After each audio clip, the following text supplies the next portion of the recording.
Salam sejahtera. Terima kasih karena bersama dengan saya di Nazilin Unity Channel. Mudah cerita, direct to the point. Muhyiddin semalam mendedahkan bahawa ada komplot. Jadi Muhyiddin sendiri mengakui ada komplot mengutip tanda tangan untuk menyingkirkan Presiden Bersatu, Muhyiddin Yassin. Baiklah, selepas Muhyiddin mengakui perkara ini sendiri di dalam ucapan beliau itu, timbul tanda tanya dalam fikiran kita. Siapa ketua, siapa dalang komplot mengutip sokongan atau tanda tangan menyingkirkan Presiden Bersatu? Ramai orang yang bertanya-tanya, inikah budaya dalam Parti Bersatu, khususnya Parti Perikatan Nasional, Gabungan Perikatan Nasional, yaitu suka sangat kutip tanda tangan.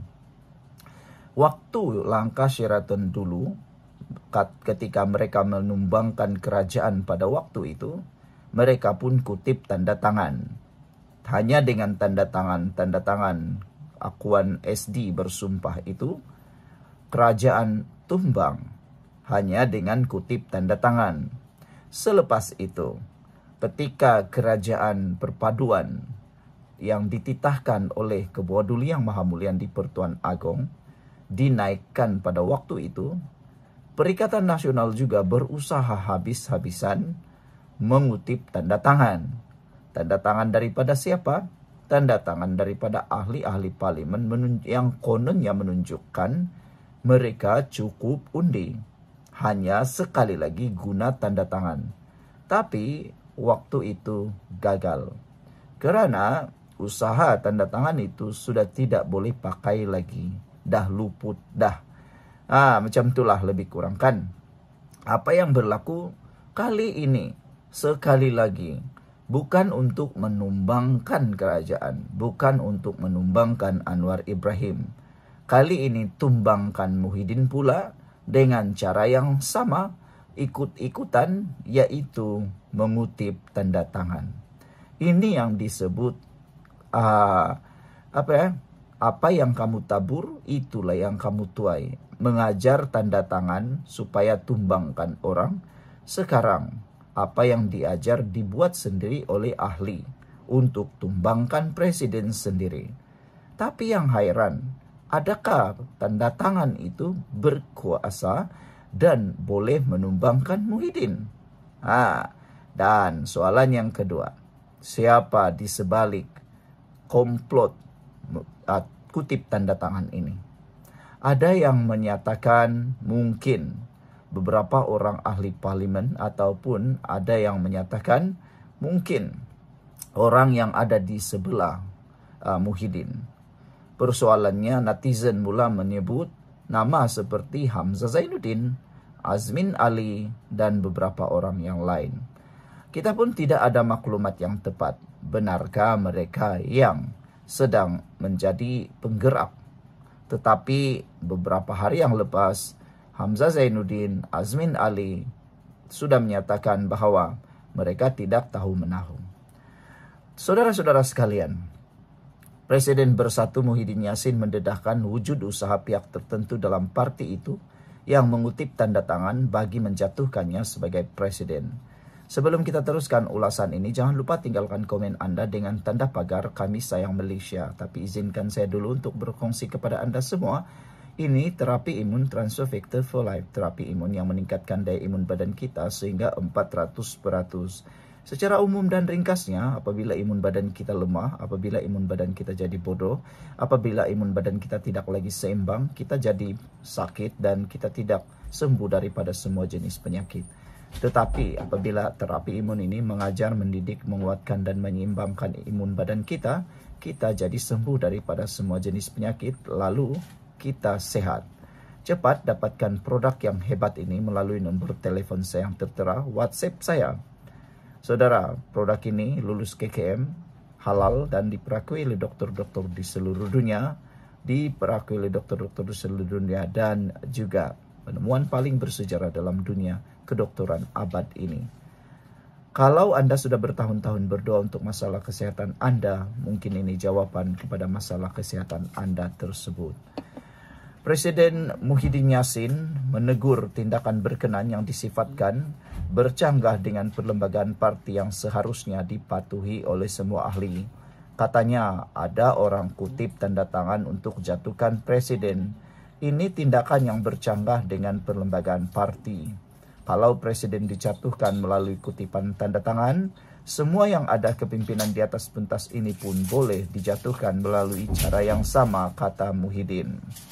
Ingat, parti kita ini ada perlembagaannya, ada peraturannya. Patuhilah perlembagaan parti kalau kita mahu parti kita ini tertib, elok, rukun dan damai, kata Muhyiddin. Kenyataan Muhyiddin dipercaya merujuk kepada kemelut dalaman parti menjelang parti bersatu, tahunan bersatu. Sebelum ini, Ketua Bersatu Hang Tua Jaya Muhammad Azruddin Muhammad Idris mendedahkan mengenai penyebaran surat layang yang memburukan timbalan Presiden Bersatu Hamzah Zainuddin. Sekian dulu untuk kali ini. Jangan lupa tinggalkan komen Anda. Bye-bye. Salam sejahtera. Terima kasih karena bersama dengan saya di Nazilin Unity Channel. Benarkah Muhyiddin letak jawatan? Selepas kekecohan yang tidak disangka-sangka berlaku di dalam Perhimpunan Agung Tahunan Bersatu semalam, kini mula timbul tanda pagar di media sosial. Ada yang menyokong, ada juga yang mempertahankan Muhyiddin Yassin. Beberapa gambar atau video tular menunjukkan berlaku kekecohan dan pergelutan kecil dalam Perhimpunan Agung Tahunan Parti Bersatu itu. Yang mengesalkan kita semua ialah apabila Muhyiddin ditanya tentang pergelutan kecil ataupun kekecohan di tengah dewan itu, beliau buat-buat tak tahu. Kata Muhyiddin, saya tak tahu, saya tak pasti. Inikah Perdana Menteri yang mahu dimiliki oleh rakyat Malaysia, kata netizen. Yang mana kalau ada perkara yang besar sedang berlaku di depan mata pun, mustahillah Muhyiddin tidak boleh melihat perkara itu di atas pentas, kata netizen. Pentas dengan dewan bukannya terlalu besar sangat sampai kekecohan yang sangat menggamit itu pun boleh dilihat dalam atas pentas di dewan. Tapi Muhyiddin kata, saya tak tahu, saya tak pasti. Saya ada di pentas, saya sedang fokus dengan ucapan saya. Itu yang Muhyiddin jawab. Ramai yang kecewa dengan jawaban Muhyiddin itu. Tapi, adakah Muhyiddin akan letak jawatan serta-merta? Ini jawaban Muhyiddin Yassin. Ditanya kesediaan Muhyiddin berhenti menerajui Bersatu. Muhyiddin menjawab, menjelaskan ketetapan berkenan tertakluk kepada perlembagaan parti serta sokongan terhadap pengerusi Perikatan Nasional itu. Maknanya, dia belum bersedia mengundurkan diri daripada Parti Bersatu. Netizen memberikan pendapat, kata mereka itulah dulu sudah janji untuk tarik diri pertandingan, tiba-tiba karena dinasihati istri, akhirnya bertanding lagi. Akhirnya apa jadi, kata mereka. Sebelum kita teruskan ulasan ini, jangan lupa tinggalkan komen Anda dengan tanda pagar Kami Sayang Malaysia. Agak-agak pada pendapat Anda, sudah tibakah masanya Muhyiddin meletakkan jawatan menyerahkan tampuk kepimpinan ini? Dan adakah Azmin Ali yang akan jadi Presiden Parti Bersatu? Itukah cita-cita Azmin Ali? Sebelum itu, izinkan dulu saya untuk memperkenalkan kepada Anda semua, ini terapi imun Transfer Factor for Life. Terapi imun yang meningkatkan daya imun badan kita sehingga 400% secara umum dan ringkasnya. Apabila imun badan kita lemah, apabila imun badan kita jadi bodoh, apabila imun badan kita tidak bertindak dengan kuat, apabila imun badan kita tidak seimbang, kita kena penyakit dan sukar sembuh daripada penyakit. Tetapi apabila imun badan kita menjadi kuat, bijaksana dan seimbang, imun badan kita itulah yang akan bertindak menghapuskan akar penyakit yang ada dalam tubuh badan kita. Cepat dapatkan produk yang hebat ini melalui nombor telefon saya yang tertera, WhatsApp saya di nombor tersebut. Produk ini lulus KKM, halal dan diperakui oleh dokter-dokter di seluruh dunia. Kalau Anda sudah berdoa bertahun-tahun untuk masalah kesehatan Anda, mungkin ini jawaban yang Tuhan hantar kepada Anda kali ini. Jangan abaikannya dan jangan bertangguh-tangguh. Saudara, ketika ditanya adakah Muhyiddin sedia untuk letak jawatan, Muhyiddin menjawab, had jawatan presiden saya adalah selama 3 tahun. Dan apa-apa usaha menjatuhkan saya perlu dibuat secara berperlembagaan.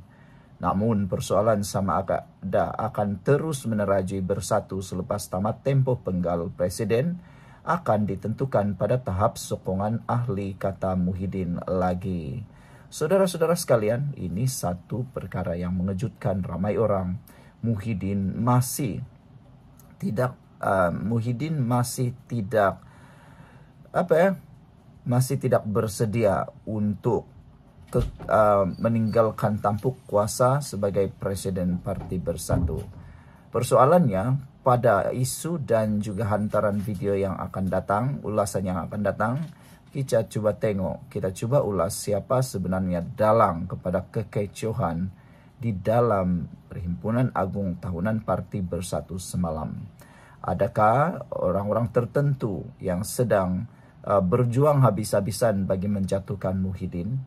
Siapa yang kepingin sangat, siapa yang mahu berimpian besar untuk menjadi Presiden Parti Bersatu itu?